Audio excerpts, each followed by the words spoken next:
که میخوام فیلم بگیرم میتونم مجددا این پارت جدید رو بگیرم. طراحی قطعات استاندارد، پیچ ها و بعد مهره ها. در صفحه فرانت من دارم پروفیل خام یک پیچ و مهره میکشم. این ابعاد چقدره؟ در کتاب جدول استانداردهای عبدالله ولی نژاد هست. این مقداری که الان دارم من میدم مقدار آچارپا، این یک پیچ استاندارد. من چون رو دیتا ازش بر نمیدارم فعلا یه سری ابعاد اندازه میدم. اینم افقی میکنم که فول دیفاین باشه. ضخامت مهره چقدره؟ تو کتاب هست.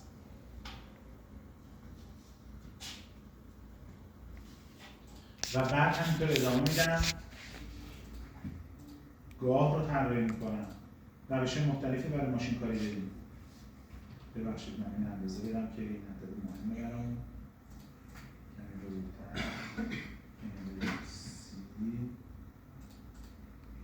به فاصله 6 میلیمتر.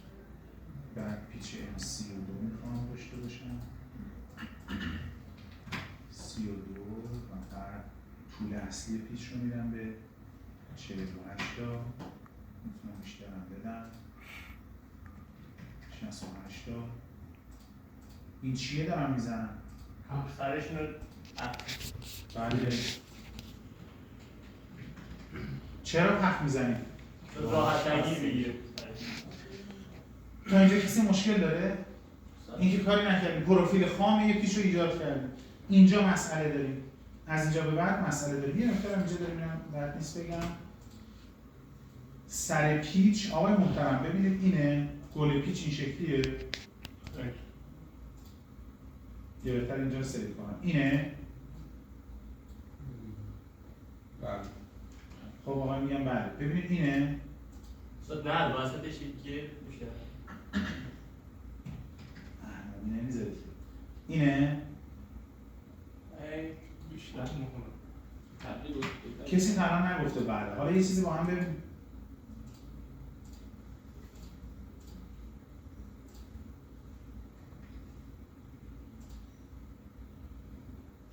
ببینیم چه اتفاقی میفته. حالا من یه چیزی ناتوکه میکنم ببینیم اینه یا نه.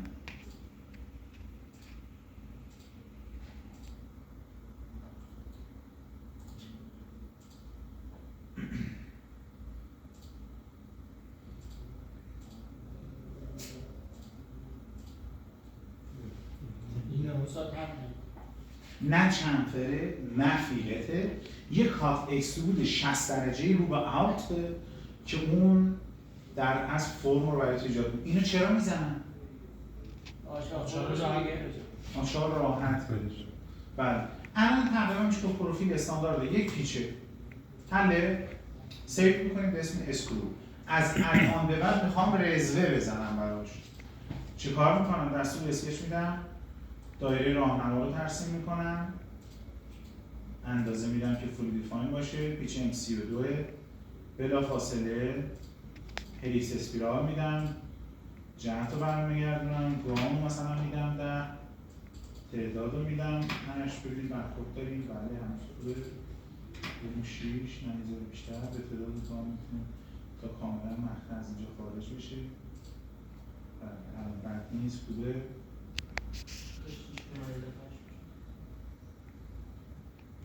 ابتدای منحنی کو بچه ها ایناش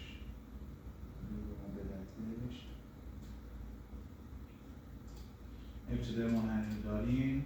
یه صفحه تعریف میکنیم. به این صفحه عمود میشیم یک بار دیگه و بعد حالا چی رو باید بکشم؟ میخوام چیکار کنم؟ میخوام رزوه رو ایجاد کنم با استفاده از دستور چی بچه ها؟ چند با استفاده از دستور سویپ کار. این دقیقاً مثل اتفاقی که در دستگاه تراش میفته. با یه ابزار ما رزوه رو ایجاد میکنیم. با هم ببینیم حالا. سویپ کات پروفایل رو میدم، پسم میدم. ببینید من تکمیلش نمی‌کنم. خب هم رو به جلوتر باید تکمیل بشه، هم رو به انتها ببینیم تداخلی داریم نداریم و این باید یه تکرار بشه تا اون رأس 60 درجه پیچ‌های متریک تولید بشه. این مثلث رو باید قاعده‌اش رو پهن‌تر بگیرید تا برخورد اتفاقی با اون نکته تیز بشه. حالا دندان مثلثیه، دندان مربعیه، دندان زوزنقه‌ایه، دندون اره‌ایه، دندون گرده، پیچ‌های استاندارد دارن. پس به طور کلی تو ویدیوتون باشه این استاندارد. 1. پیچ های متریک زاویه رأس 60 درجه. 2. پیچ های ویتورس زاویه رأس 55 درجه. 3. پیچ های اینچی به 2 خانواده دنده ریز و دنده درشت UNF و UNS تقسیم میشن. شما وقتی با پیچ مواجه میشید این رو باید درک بکنید و توی انحنایی که ایجاد میکنید باید این رو پیاده سازی کنید. پس این روش، این به طور کلی یکی از روش‌هایی که ما می‌تونیم انجام بدیم و با بازی کردن گام و قاعده ابزار اون رأس رو شکل بدیم. بخواید نگه